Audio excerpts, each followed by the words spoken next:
Ang programang ito ay rated SPG. Striktong patnubay at gabay ng magulang ang kailangan. Maaaring may masiselang tema, lengguwahe, karahasan, sexual, horror o droga na hindi angkop sa mga bata.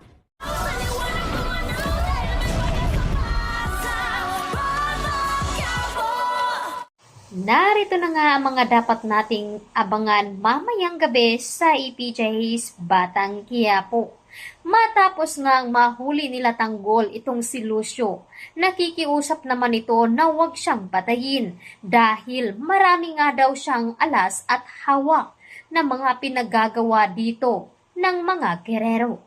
Kaya naman biglang nagbago ang isip dito ni Tanggol na magagamit nga nila itong si Lucio upang siya ang magiging testigo at mapapatunayan na siya nga daw ang nananalo sa eleksyon. Kaya naman, agad na kumalat ang balita dito sa mga gerero. Hindi nga ito mapakali dahil naubos lahat ng mga tauhan dito ni Roberto. Kaya agad ding pumunta si Punggay sa pinagtataguan nila Tanggol upang harapin nga ang taong pumaslang sa kanyang ama. At dito na nga ay pinipigilan siya dito ni Tanggol na tutulungan niya umano upang maiganti nga itong si Mauro dahil nawalan nga daw ito ng ama. At sa tulong nga dito ni Lucio ay kailangan na nga nila itong iharap.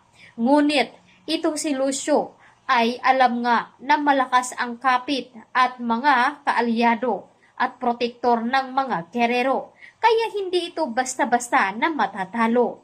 Samantalang, dito na nga kumilos si Pinding at makikipagkita na nga dito kay Tanggol. Ang hindi nila alam ay nasusundan na pala itong si Tanggol at dito na nga namuo ang plano ni Rigor na tumawag na nga sila ng backup upang sugurin nga ang kinaroroonan dito nila ni Tanggol. Sino nga kaya ang susunod na mapapahamak at magpapaalam? Dahil unti-unti na nga nagpapaalam ang iba pang mga karakter. Meron na nga bang susunod? Posible nga bang itong si Rigor? Kaya patuloy natin itong subaybayan at aabangan pa ang iba pang mga kaganapan. Dito lamang sa EPJ's Batang Quiapo. Maraming salamat sa patuloy niyong panunood at pagsubaybay.